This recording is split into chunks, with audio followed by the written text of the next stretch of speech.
Yan ay pinagtataka at hindi may paliwanag hanggang ngayon. Sa tuwing aambon, hindi pa ulan ambon pa lang, nagkakaroon ng pagsikip ng trapiko. Kalahin ninyo, ilang metro lang ang layo ko rito, 45 minutes po ako Bueno, ganyan talaga buhay. Tuloy lamang tayo. Maswerte sana tayo kung merong mga Isko Moreno na mamumuno ng ating bansa, di ho ba? Pero hanggang ngayon, nakita ninyo, may utos na yung presidente. Ang dami pang kwento ng MMDA.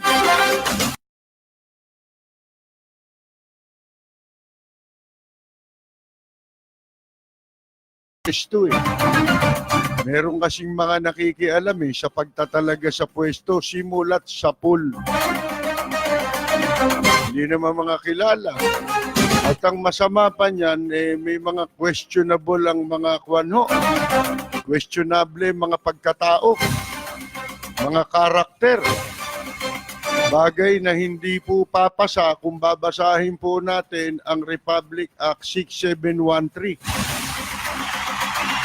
Bagsak ang karamihan, mga kaibigan, sa mga appointees nitong si Presidente Duterte. Sa Maynila, 1 tao lang dito, napakarami. Sa custom daw.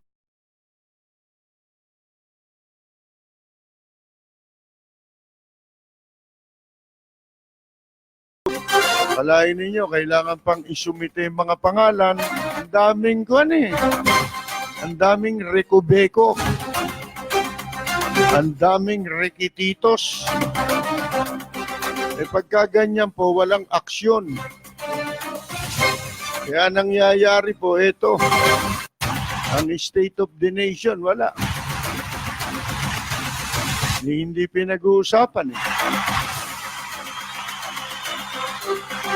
Kahit yung lecture na sinasabi sa West Philippine Sea, wala. Bakit? Walang substance.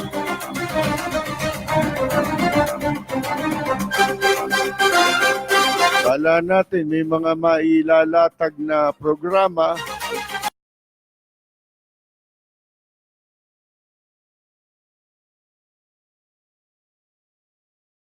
Ang Skyway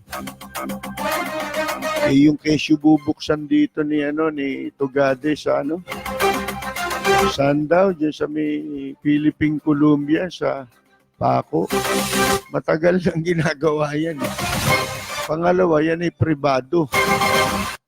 Hindi ho pampubliko yan. Hindi ho yan proyekto ng gobyerno. Ang makikinabang dyan private. Dahil yan may bayad. Hindi naman ho libre dumaan dyan. May bayad na nga, traffic pa. Skyway dito sa South Metro Manila.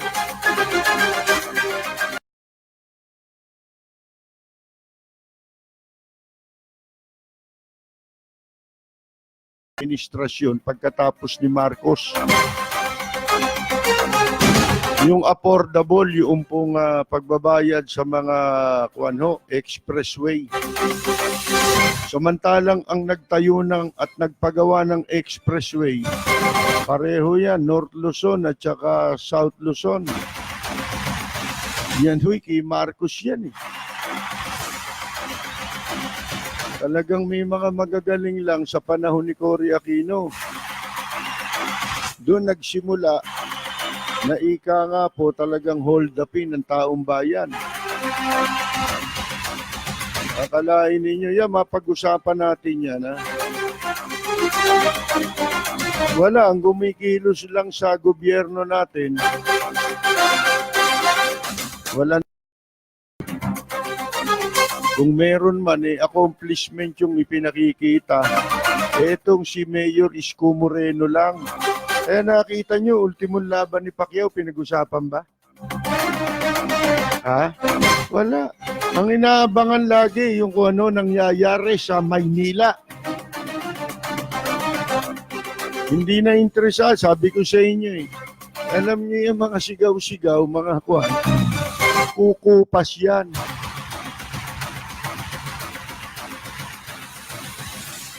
Kita ninyo, pati si Pacquiao, wala na, kahit manalo pa yan, may nag-uusap ba?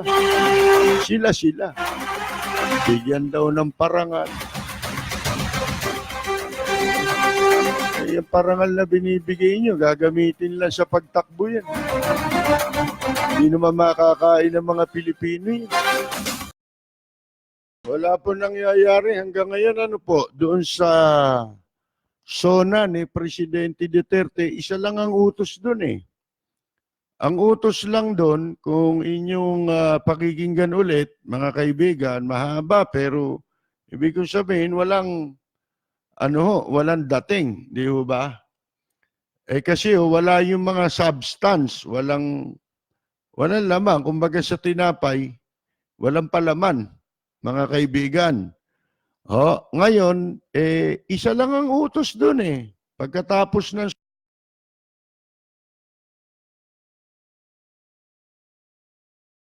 isa lang eh. Ngayon, pagdating ho doon sa, ewan ko kung sa press conference sinabi yun, di ba kahapon, pinag-uusapan ho natin, inutusan na sila, hanggang ngayon, may kumilos na ho ba sa pagtanggal ng mga obstruction, kesyo kakasuhan? Wala eh. Mga kaibigan ang pagkakadinig ko pa, yun daw pong mga halimbawa, obstruction, inalis, o kaya hindi mapaalis ng local executive na may sakop doon po sa mga obstruction na yan, mga vendors, kung ano-ano. Meron pa sinasama itong mga hinduropot na DPWH eh.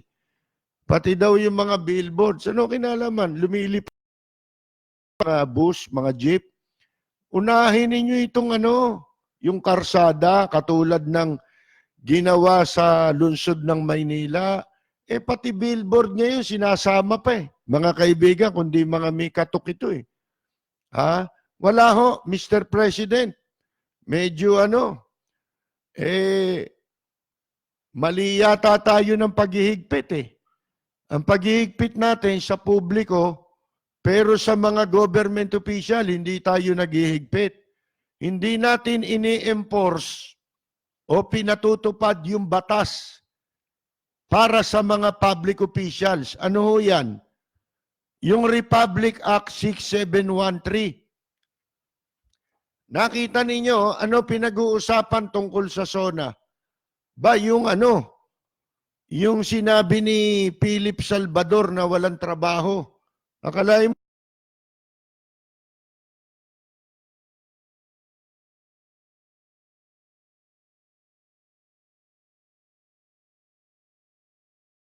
menos natin. Ang tao naman yung kakayahan pwede mong tansyahin sa pamamagitan lang ng pananalita nila kung ang sinasabi niyan, yung daw mga bumabatikos kay Presidente Duterte, mamatay na kayong lahat. Mga kaibigan, ano yan? Death penalty? Mga kaibigan, pag bumatikos ka, death penalty? Bakit sinasabi? Yan ang dapat mapansin ni Presidente Duterte, namihasa sila. Etong mga ito, kamukha nila Robin Padilla, nitong mga sobrang sip-sip na hindi nilalagay sa lugar yung pagsisip-sip nila. Ano ba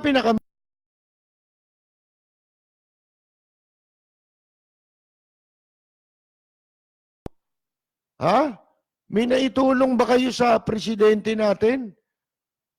Para magsip-sip kayo sa salita?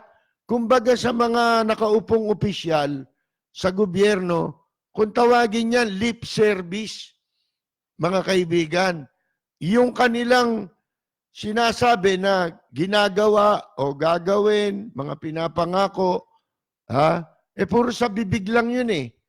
Pero sa realidad, wala tayong makita. Kamukha ni Erap Estrada, walang bukang bibig yung plunderer na yan, kundi mahirap. Pero ang kinikikilan niyan, mahirap. Nagpapayaman yan sa pawis ng mahihirap, mga kaibigan. So, kaya walang nangyari.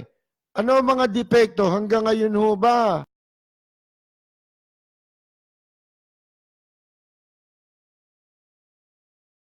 Yung mga bully. Bakit? Qualification ba sa gobyerno yung bully? Yung pagsalitaan mo ng masasama, yung mga pumupuna sa gobyerno, yung pagpuna sa mga nasa gobyerno at sa gobyerno, yan bahagi ng kanilang tungkulin yan. Mga kaibigan. Ngayon, yung pambubuli, walang bahagi yun. Walang pinanggalingan yun. Mga kaibigan, yung paghamak sa mga alam nila na hindi sumasang-ayon. Meron bang hihigit pa doon sa maipaliwanag? Palibasa, siguro walang maipaliwanag.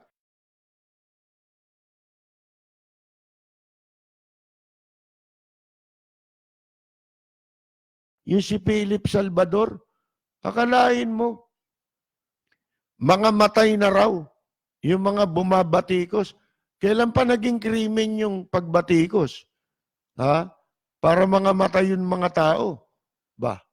Sus Mariosep.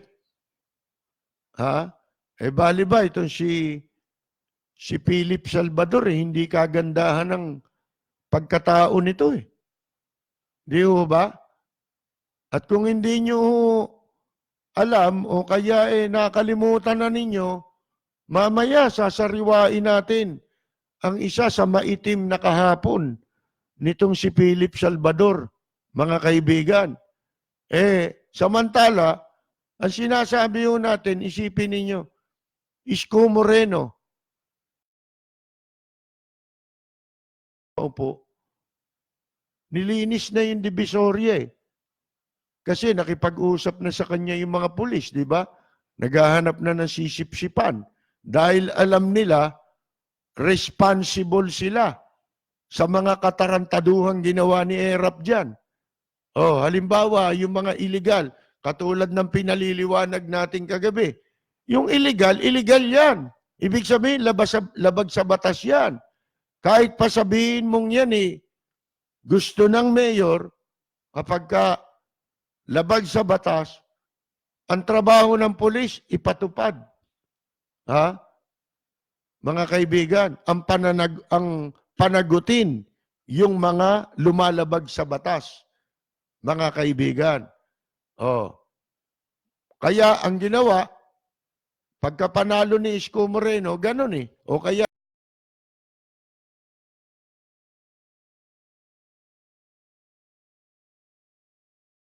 alaman, ituturo lang yung local official. Oo nga, walang yung local official nyo. Si Erap, di ba? Pero may pananagutan kayo sapagkat ang mandate ng pulis, mga kaibigan, pati ng military, may mandate yan Ano ba mandate nila? Sumunod doon sa legal orders. Ibig sabihin, pag illegal, hindi ka pwedeng sumunod. Labag sa batas yun. Ngayon, sinunod mo yung illegal orders, anong ginagawa mo? Hindi ka lang nagsisip-sip. Nakikipagsabuatan ka. Hindi ho ba? Maliwanag yun Huwag na tayo mag-utuan.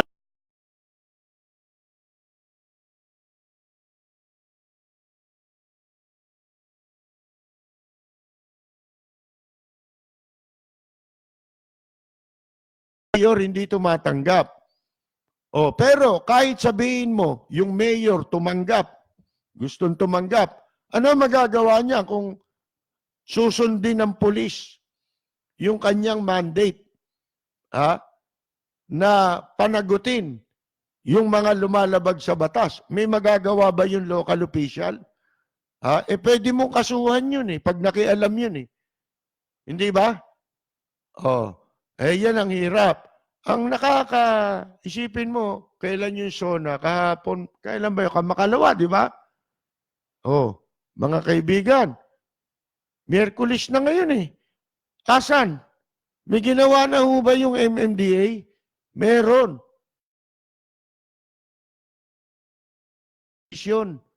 Yung si Pialago tsaka si Nebriha. Ang daming kesyo-kesyo.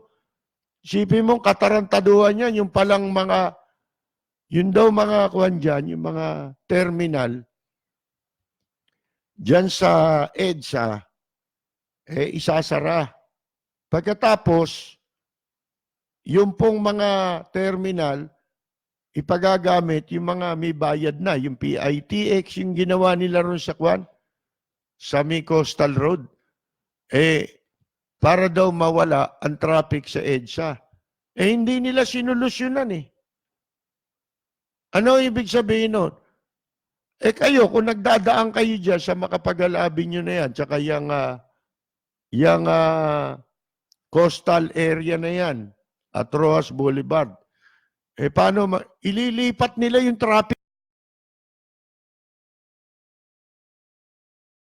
Yun, ang nagsisirbisyo yung PITX na walang talagang mga gago ang mga nasa likod na nakaisip niyan Mga kaibigan pagka kayo sumakay ng bus, galing kayo ng South, Cavite, idadaan kayo dyan sa lahat ng South na nanggagaling na mga passenger bus.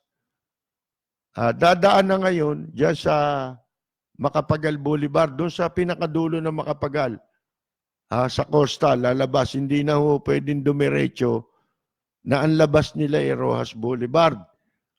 Dito, kakaliwa sila, may kaliwaan dyan. Papuntang PITX, doon sa Macapagal. Pagkatapos,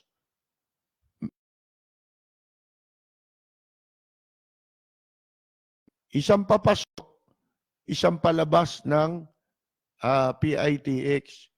Alam nyo, ruta lang nun mababatukan nyo sa ulo yung mga nagpapatupad niyan, tsaka nakaisip niyan. Sasampalin mo Bakit Isipin ninyo, yung pangalawang karsada, papunta sa PITX, doon kakakanan. Alam ba ninyo ginagawa lang doon? Hindi naman nagte-terminal yung bus doon Basta nanggaling, bumiyahe, basta ang ruta niya, papuntang Maynila, ang importante lang, dumaan lang doon. Sipin ninyo, bakit? Pera lang ang gusto doon sa pangalawang kalye, doon kakakanan, papasok ng PITX. Pagkatapos, hihinto ka ron, merong kaprasong ron. Hindi ka nga papasok doon sa building ng PITX Yung kalye lang paparada ka ron, ililista lang yung yung plate number siguro ng bus. Pagkatapos lalabas na ulit siya doon sa pangalawang karsada na pabalik ang nangyari sa'yo. Iikot ka ron, dadaanan mo na naman yung karsadang pinasukan mo. Di ba tarantado yung gumawa niyan? Pwede naman sila pumasok dito sa unang karsada para ang labas mo doon sa pangalawang karsada. Hindi, papasok ka sa pangalawang karsada, lalabas ka sa unang karsada, pagbalik mo, dadaanan mo ulit yung pangalawang karsada. Ano tawag nyo ro? Matino ba yun? Mga kaibigan? Ano ginawa nun doon? Umikot lang. Walang ginawa. Mga kaibigan, supposed to be yung PITX na yun, terminal Mga kaibigan Una, hindi ko alam, di pa ako nakapasok Puro ganun lang pag sumasakay ako ng bus Mga kaibigan ikot lang Hihiluhin ka lang Pero paglabas mo, ha, tingnan mo, sa gabi, nakakadaan din ako. Alam ba ninyo, hating gabi na, yung mga bus naman, pagka hating gabi na, ang ginagawang terminal, yung pong Mia Road. Ha?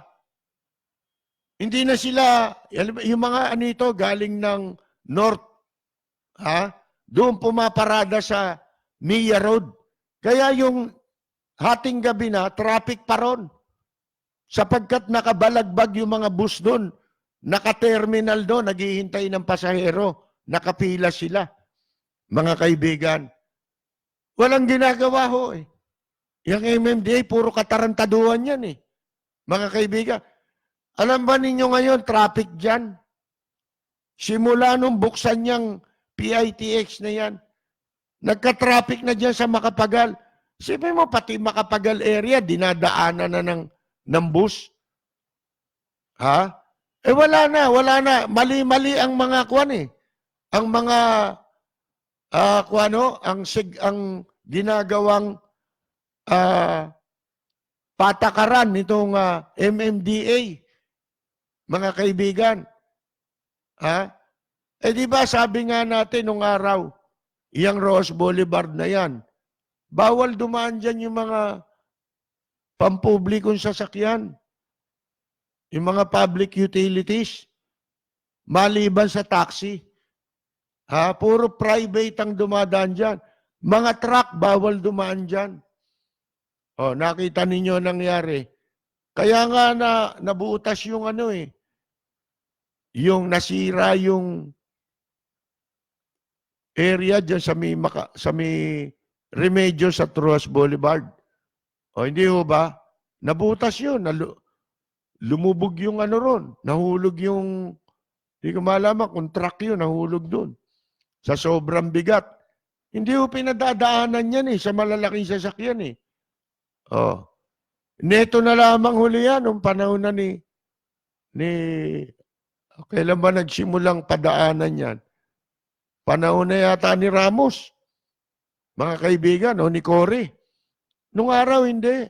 Kaya maganda Roas Boulevard nun eh. Maluwag eh. Hindi nakakaroon ng traffic dyan eh. Oh. Ngayon, eto pa.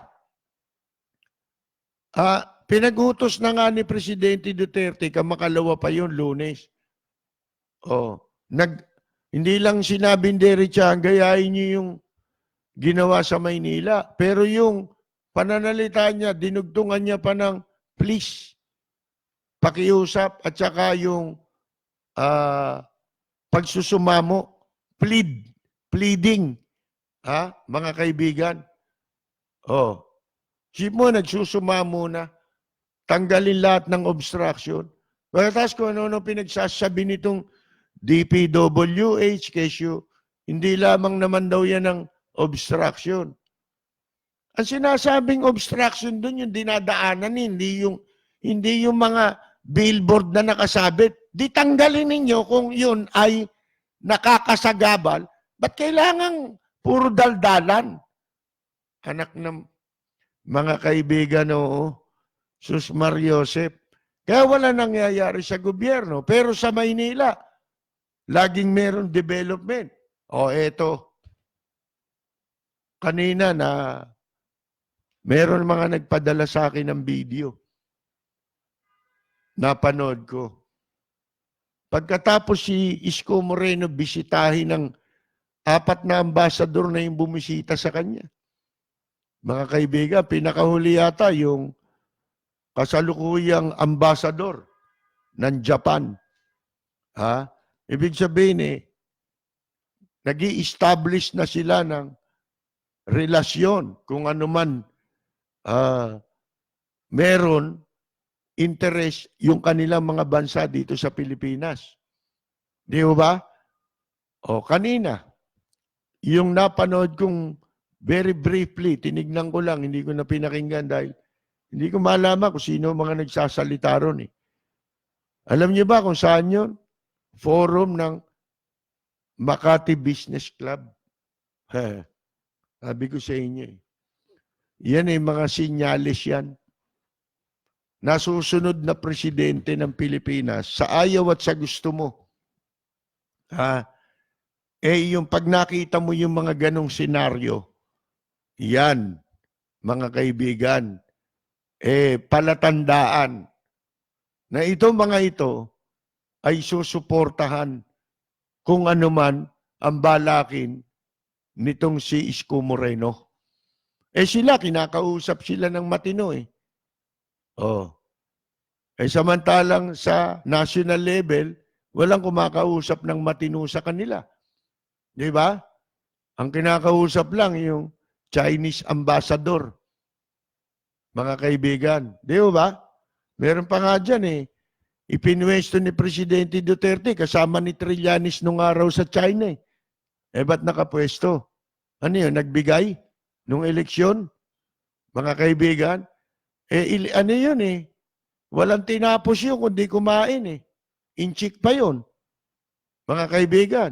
Kasama ni Trillanes yun. Nagpunta sa China. Interpreter yata.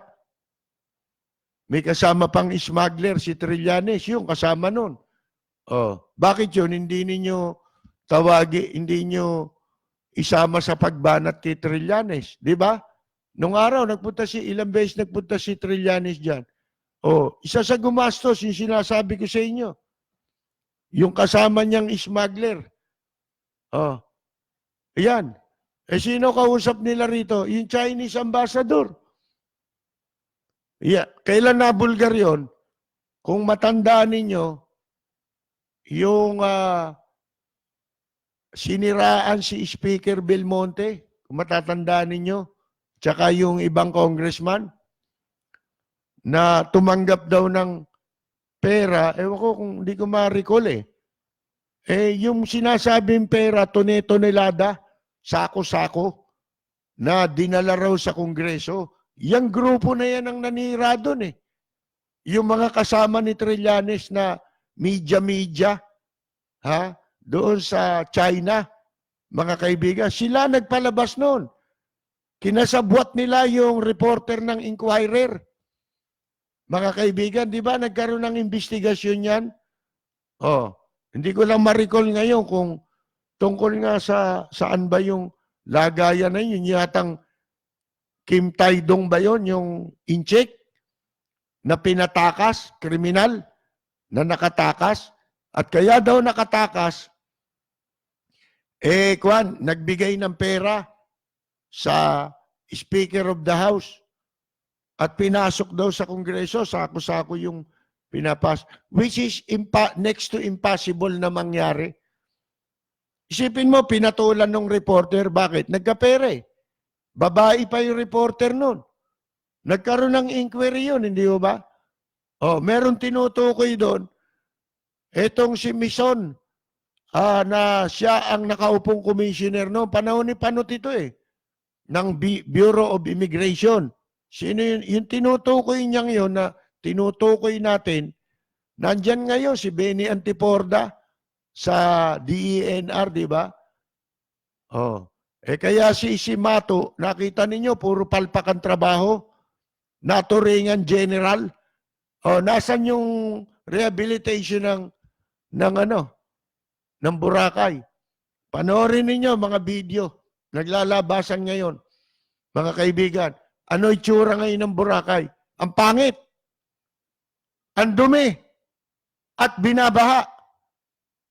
Iniwang nakatiwangwang yung mga ginagawa ron na sinasabi nilang bahagi ng rehabilitation. Bakit nakatenga, mga kaibigan? Kaya itong si Roy Simato, dalawang bagay lang yan. Incompetent ito o nakurap. Mga kaibigan, nasan yung pondo ng rehabilitation sa Boracay? Pagkatapos, pinaplano pa nila, yan daw, Manila Bay ang i-rehab nila. Magkanong pera mananakaw dyan? Mga kaibigan, bilyon-bilyon yung estimated dyan kasi Boracay, maliit lang Ito yung Manila Bay, i-rehab mo. Kung ano-ano sinasabi mong dahilan na nagdudumi dyan sa Manila Bay, di ba nagpunta nung isang beses dyan si Mayor Isko Moreno? Ang dami na naman basura. Oh. Kanino nila ina-attribute yung basura dyan nung una? Kesyo galing daw sa mga bahay-bahay dyan, mga establishment. Oh. Ha? Ang totoo, matagal ko na sinasabi, ang pinanggagalingan niyang mga basura, pagka umuulan, inaanod, papunta sa Manila Bay, alam niyo kung saan nanggagaling yan?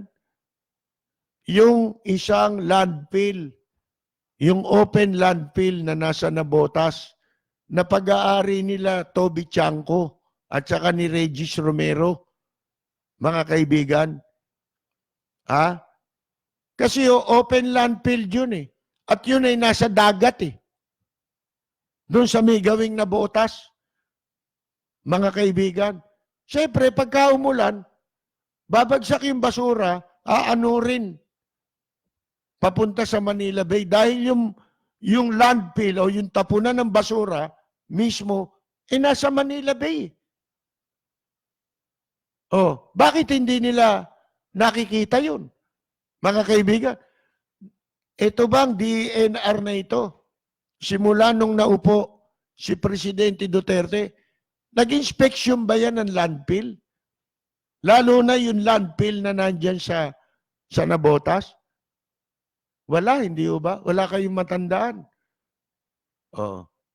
Kaya dalawang bagay lang yan. Incompetent yan si Roy Simato o kaya ay corrupt, mga kaibigan. Oh, patutunayan ko sa inyo kung bakit kaduda-duda yan DENR. Ha? Sample. Hindi ba noong una nilang pinalinis yung Manila Bay, pinasara nila yung mga establishment? Maraming nasara. Ha? Pero isa ron sa mga napasarang yun, wala namang ginagawang pagpapaayos. Hanggang ngayon bukas eh. Mga kaibigan eh. Oh. Yung nandun sa may kwan, sa may Folk Arts Theater, malapit. Ano ba pangalan nun? Ha? Yun ba yung kwan? Ano pangalan nun? Alam ko, yung may-ari nun, namatay na eh. Yung isa, na dati, sangkot ang pangalan sa droga. Mga kaibigan. O bakit yun? Hindi nasara yun. Ang dami nilang kasama yun sa mga pinangalanan. Pero ba't hindi nasara? Yan ang tanong ko. Hanggang ngayon, bukas. Villa Marie ba yun? Hindi. Pangalan nun, yung nando dun eh. Sa may malapit sa kwan yun, Folk Arts Theater. Mga kaibigan, tabi ng dagat yun. Sinasabi nila, yan, nagkakalat ng dumi sa Manila Bay. Lahat na nagkakalat na establishment, pinasara nila. Pero yun, hindi yun. Wala eh. Ang pinakinggan kung sino yung naglalagay ng tao sa gobyerno, mga kaibigan. Hindi mo na kailangang lumapit kay Presidente Duterte pag gusto mo raw mapwesto. Isang tao lang lalapitan mo. Yun ang maglalagay sa iyo sa pwesto. Marami nagpapanggap dyan, malakas sila. Pero doon din ang daan nila sa taong yun. Isa lang yun. Wala eh. Kung tutuusin ninyo, marami sa mga appointees ngayon, baka 80% yan eh. Baka hindi lang. Mga kaibigan. Ilan ang matitino eh. Tahimik pa yung matitino. Etong mga, tinan nyo sila Bello, may nagawa ba si Bello sa Department of Labor? Di ba iskandalo rin ang ginawa niyan? Nagtataka nga tayo,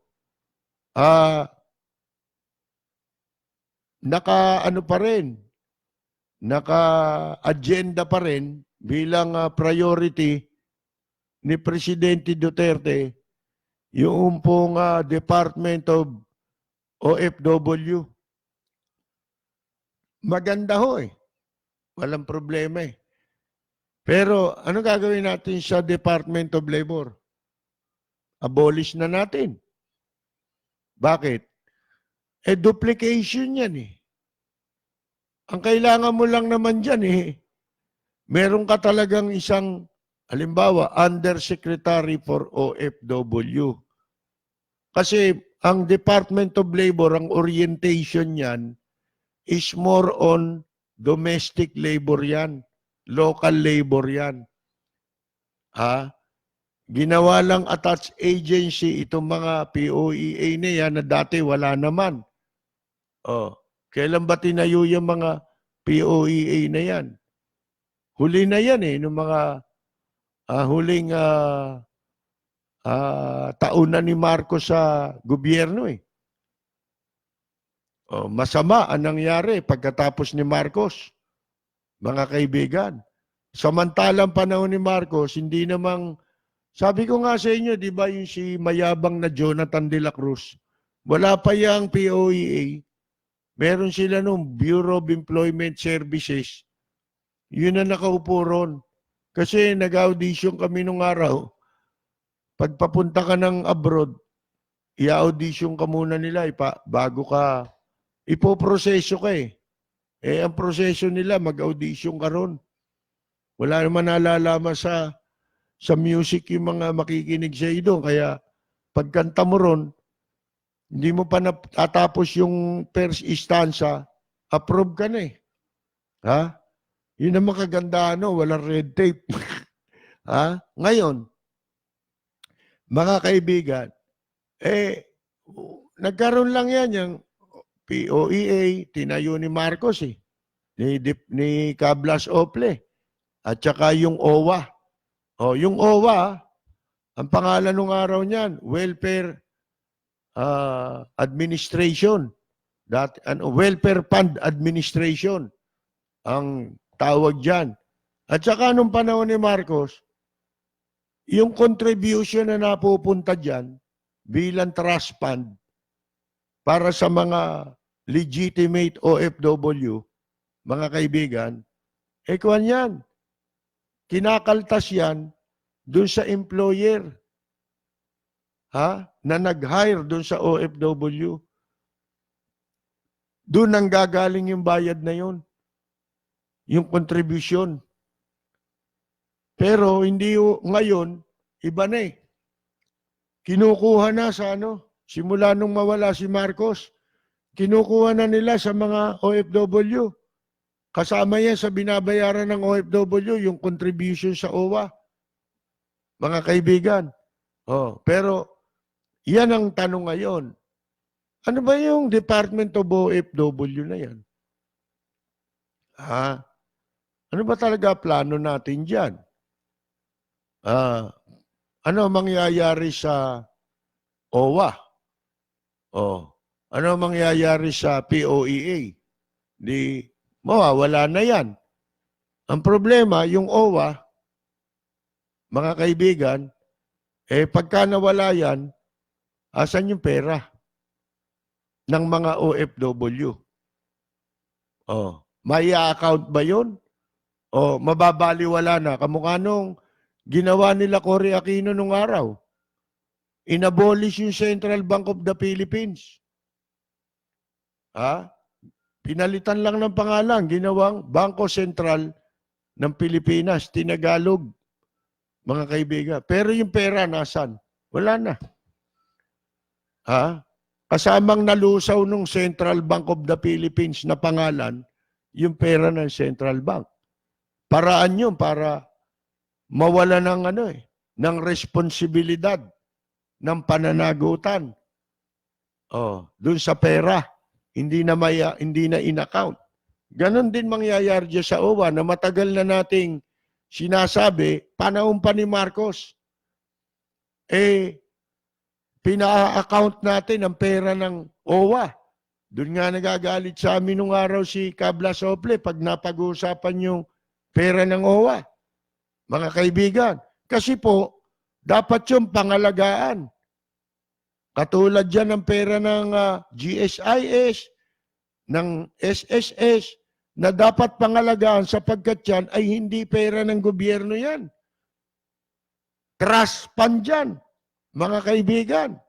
Pera yan ang mga nag-contribution dyan. Pero simula nung araw hanggang ngayon, mga kaibigan, may nakita ba kayong directly anumang proyekto na nagawa para sa kapakanan ng mga OFW? Wala eh. Ha? Saan ginagamit? Sa repatriation? Bakit? Sino nila repatriate mo? Yung mga illegal na pumunta sa ibang bansa? Hindi sila covered ng OWA. Ha? Ang OWA ay para yan sa mga lehitimong OFW. Documented OFW. Kasi yun ang nagkontribusyon. Yung umalis dito ng illegal, hindi OFW, hindi OWA contributor yun. Walang contribution nyo kasi illegal siya eh. Hindi naman siya dumaan sa proseso eh. Di ba? So wala kang bahagi ron. So pag may nangyari sa ibang bansa, hindi dapat ginagamit ang pera ng OWA sa repatriation nila. Pagpapabalik sa kanila dito sa Pilipinas. Bakit? Hindi nila pera yun eh. Paano mo tutulungan yun? Entitled ba na tulungan ng gobyerno yun? Entitled yun. Bakit? Pilipino yun eh. Pero yung pera, hindi mo pwedeng kunin sa OWA. Di ba? Sa iba mong pondo ng gobyerno ka pwedeng kumuha. Ganun yun. Mga kaibigan. Halimbawa, eto alam nyo yung repatriation, hindi naman basta-basta. Merong pauwiin dito, kailangan kunin mo kagad yung pera ng OWA. Dakmain mo kagad. Hindi pa yun. Meron pang pera muna na dapat panggalingan sa repatriation ng OFW bago mo pakialaman yung pera ng OWA. Ano yon? Meron kayong kontrata eh. Ha? Yan yung kontrata na approved ng POEA. Standard contract para sa mga OFW. Ano nakasaad dyan? Pagdating sa repatriation, naghahati ang foreign employer at saka yung local agency. Yung agency na nag-process ng papel mo at merong conduit noong principal, noong employer. Mga kaibigan na nag-hire sa iyo papunta ron. During repatriation, sila ang nananagot sa paglalabas ng pera para gastusan yung pagbalik dito ng isang OFW. Mga kaibigan. Kaya ang daming nakakalusot na mga agency. Sipin ninyo yung responsibilidad nila. Gobyerno, itong pera ng OWA ang nagsasakripisyo. Pero hanggang ngayon, wala pa tayong alam, mga kaibigan, kung magkano na ang kabuuang nakolekta ng OWA. Di ba? Kaya nga sinasabi namin nung araw pa, kung talagang yan talaga namang yan sa welfare ng mga OFW. Ibig sabihin sa kapakanan, welfare. Bakit wala tayong anumang programang nakita? Na ipagawa ang gobyerno simula nung pagkatapos ni Marcos hanggang ngayon para sa kapakanan ng mga OFW. Na noon pa, sinasabi natin, gumaya pa si Bello, di ba? Sa amin lang niya napulot yun eh. Yung magpapatayo ng ospital para sa mga OFW. Matagal na namin sinasabi yun. Panahon pa ni Marcos, sinasabi ko na yun. Bakit? Kasi nung panahon ni Marcos, akalain ninyo, etong OWA, pinautang yung pera sa mga seaman. Nung panahon na yon, at that time, ang mga seaman hindi kasali sa OWA fund. Wala silang contribution dyan. Ang covered lamang ng welfare fund nung araw, yung mga land base. Pero ang mga seaman, hindi sila covered dati ng contribution sa OWA. Pagkatapos, pinautang sila ng malaking halaga. Noong panahon ni Marcos, kinwestiyon namin yan ng aming association, yung grupo namin ng mga entertainers, Association of Filipino Entertainers. Bakit pinautang niyo yung pera ng OWA? Hindi naman welfare yan ng mga OFW sapagkat yung mga seaman, although nagtatrabaho sila sa barko, hindi sila covered ng OWA sapagkat hindi sila nagko-contribute dito. Ang nagko-contribute lang dito, mga land-based OFW. Mga kaibigan. Alam ba ninyo kung saan ginamit yung pinautang ng OWA? Ipinagpatayo ng ospital para sa mga seaman. Yan makikita ninyo. Yung ospital nandiyan sa Intramuros, nasa katabi lamang ng Department of Labor. Mga kaibigan, may sariling building na maliit, pero maganda. At nakapagpatayo sila ng sarili. Samantalang yung may-ari ng pera, walang ospital. Nakita na ninyo? Kaya natatawa ako sa mga nagkakangkangan dyan, mga OFW. Nakakatawa nga na ipaglalagay sa OWA, mga walang alam. Katulad si Arnel Ignacio. Mabuti nga, nag-resign ka eh. Bakit? Wala namang alam yan eh. Ano alam niya sa OWA? Mga kaibigan, sino naglagay ng mga tao walang nalalaman kahit na katiting? Akala nila yung mabutihan ka ng kinausap mo yung mga OFW. May nagawa ka na. Yun ang gusto nila palitawin, may nagawa na sila. Nagpasyal sila sa ibang bansa, dinalaw yung OFW. Napala nila ron. May welfare ba ron? Naggastosan pa nga sila ron dahil pondo ng OWA yung ginamit ninyo eh. Ano pa yung kinu-question namin nung araw? Yun ang dahilan kung bakit nung araw, pati yung hatid saya. Di ba? Ginagastos yung pera ng OWA, nagpupunta yung mga entertainer doon. Nagdadala ng show. Magtatangal sa Filipino community. Ginagastos ang lahat ng OWA yun. Mga kaibigan, dyan nagpasasa yung namatay, si Bert Marcelo nung araw. Mga kaibigan. Yan ang nila racket nila eh. Inamatay din si Tiger Andolong. Sila si Tiger ang niyan eh. Yun, kino-question namin nung araw yun. Anong kinalaman niya sa kapakanan? Ano yan, lilibangin mo. Kakantahan mo ro, sasayawan ninyo. Tapos, ang laki-laki nung ginagastos ninyong pondo. Yung pelikula ni Vilma Santos, ang nag-finance din, OWA, pinautang sa yung pera ng OWA para makagawa ng pelikula na lumabas, ang gumanap na bida si Vilma Santos, yung Miss X. Mga kaibigan, ano nangyari? Kumita yung pelikula eh.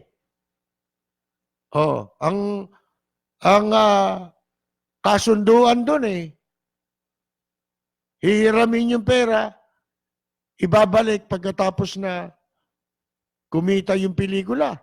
Kumita eh. Tumabo sa takilya. Ang problema, tinakbo yung pera. Pati puhunan, di na nga sinole, pati kinita ng pelikula. Tinakbo nung nangutang. Mga kaibigan, alam ba yan nila?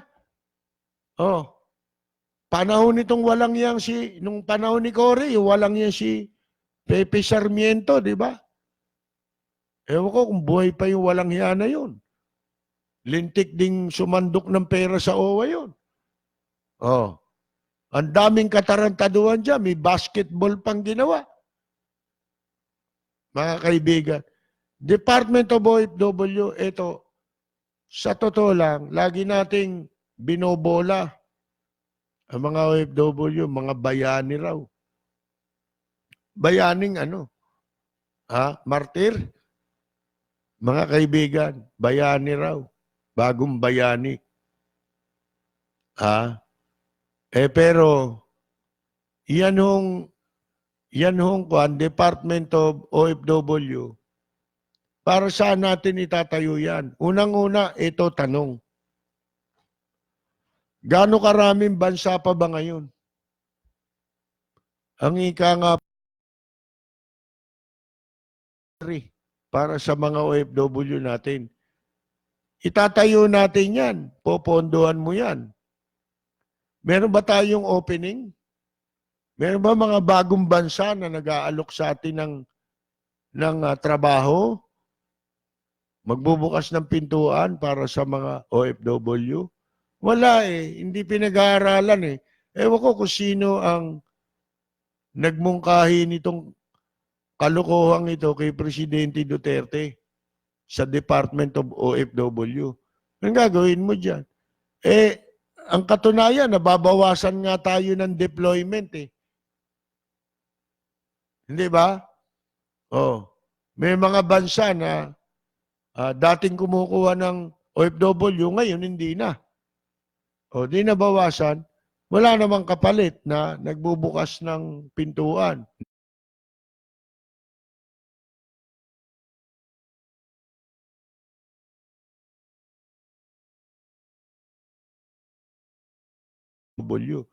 Di ba, sabi pa ni Presidente Duterte nung una,